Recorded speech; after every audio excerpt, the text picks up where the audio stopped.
What's up, people? Joe Winko here, your favorite Hawaiian guy, and here's my next episode of Joe Winko Talk. And the topic I'm going to be discussing in this episode is it's not really a happy topic at all. It's another morbid and sad topic, but here it is. So, as you all know, I'm in college right now, and one of our assignments for English class was to write a descriptive essay. Like, our English teacher wanted us to write a descriptive essay, one that was 800 words. No, it was 700 words. But like a descriptive essay about a place or a person we've met, and I knew who I was going to write my descriptive essay about, but I had to make sure to ask her, could it be about someone we haven't really met at all? And she said it was alright if we did. And the descriptive essay I wrote, it was about someone who I never knew or never met, but it was also about someone who was dead and someone who's not really famous. I talked about this kind of stuff before in my other episodes of Joe Winko Talk, but I'm pretty sure you guys all are familiar with the term by now if you watch my other episodes of Joe Winko Talk. I'm pretty sure you guys are all familiar with the terms Jane Does and John Does. Now, a Jane Doe or a John Doe is when they find someone, Jane Doe if it's a girl, John Doe if it's a guy. It's when they find someone dead somewhere and they don't know who they are. So they have to give them a name to what to refer to them as. So they refer to them as Jane Doe or John Doe. And I wrote my essay about a Jane Doe who was found in Texas on November 1st, 1980.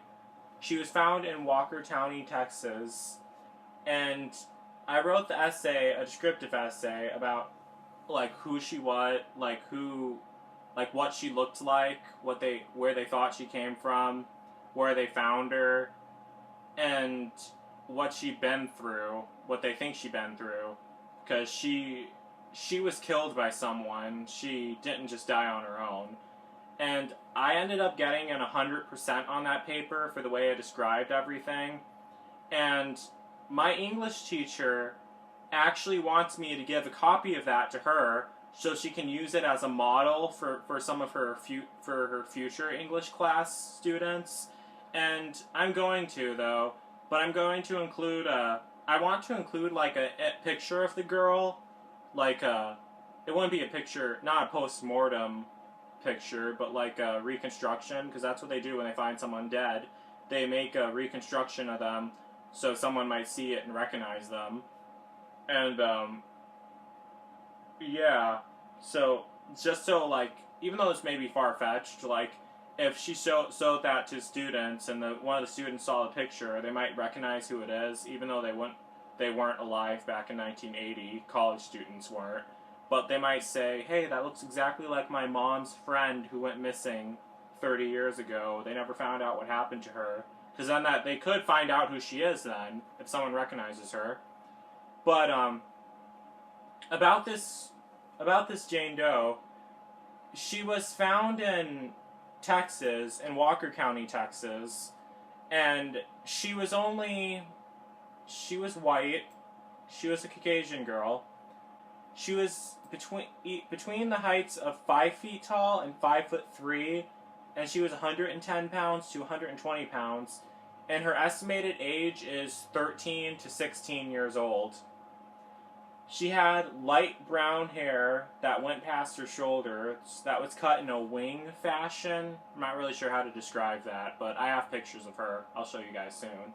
And she had a scar on her right elbow. Her ears were pierced, and her toenails were painted pink. She had no tattoos. She was well nourished, and her teeth were well cared for. And she wasn't wearing any clothes when they found her, but she did have on a rectangular shaped pendant that she was wearing, and she also she had a pair of red platform sandals high-heeled platform sandals that were found near her body. And I'm going to show you guys a couple pictures of her. I'm just going to show you guys her post-mortem pictures first. These are her post-mortem pictures, like, that they took when she was on the autopsy table. Not while she was being dissected, but this is what she looked like when they found her.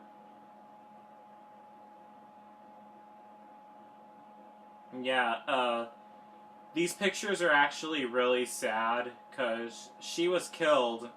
Someone strangled her to death, and I think she was beaten up too, and there was a human bite mark on her shoulder, and she was also sexually assaulted. It's really sad looking at those. But here are the facial reconstructions of what they think she looked like when she was alive. Let me show those to you too. And she wasn't found with any clothes on, but she was found in Huntsville, Texas, on the side of a road out in the country, and a few people reported seeing her the day before she was found dead. Like, they reported seeing her on Halloween night walking on the road. But then one witness who was she was a waitress at a gas station, the person who saw her last, and she said that it seemed like the girl was hitchhiking, and when she walked into the gas station, the Jane Doe, this woman claimed that she saw her. When she walked into the gas station, she was wearing blue jeans, a yellow pullover sweater with big pockets that hung below her waist, and she was carrying red high-heel sandals in her hand, and those are the same sandals that were found near her body, so I definitely think that was her. And she was walking out of a 1973 or 1974 blue Chevrolet with a lighter colored top, and that was being driven by a white male. And according to this, I'm reading this all off a form, she looked disheveled, like she had been traveling and perhaps sleeping in her clothes. So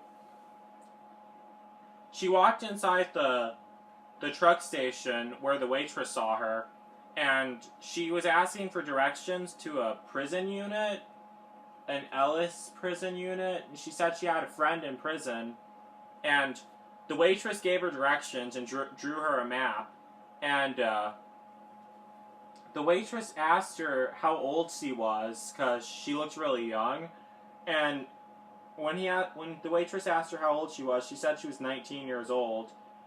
And then the waitress thought that it was an obvious lie, that she wasn't 19. Then she asked her, "Do your parents know you're out here?" And she said, "Who cares?" And she claimed, the girl also said that she was from the Arkansas Pass / Rockport area. I think that's in Texas. Well, Rockport, Texas, or Arkansas area. And it has not been verified if the girl that the waitress saw at the gas station was the unidentified victim. But I really think that it was her, because if it looked like her and she saw her wearing the necklace and everything. But, yeah, so there's a forum also called Web Sleuths.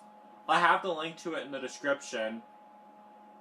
It's a bunch of volunteer people who go on, like, they post a lot of other stuff there, but mainly the section I've been following was the unidentified people, like the Jane Does and John Does.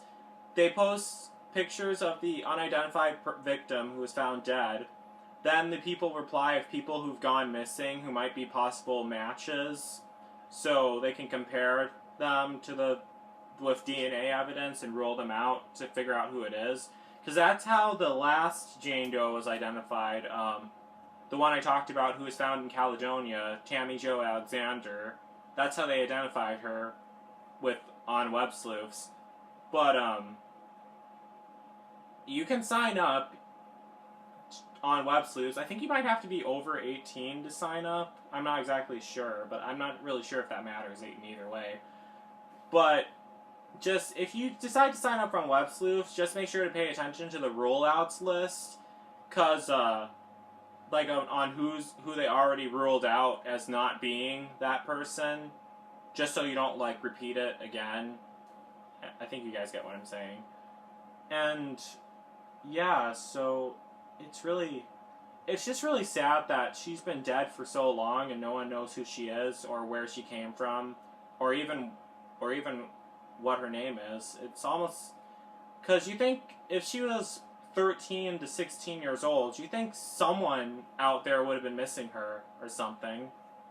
So I think my last word of advice is like, because most people who watch my videos are really young. They weren't alive back in 1980 at all, weren't born yet. But one thing I tried doing was asking my adoptive parents if they ever knew anyone from high school or knew any relatives who just disappeared and who they never heard from again. Because a lot of people who go missing aren't reported missing. That's why there's a lot of unidentified dead people, because they were never reported missing at all. And yeah, so that's basically it. And if you like, I'm pretty sure you guys should do the same thing. Like, ask your parents if they knew anyone who went missing or who ran away and who never came back.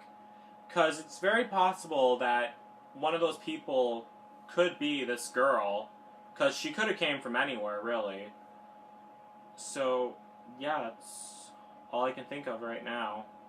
And my horror movie, Scare Town, is on its way. It's going to take a while to finish because I have another paper due, like this Monday. I'm almost done with it, though. And I have a lot of homework to do, too. But it's on its way, though.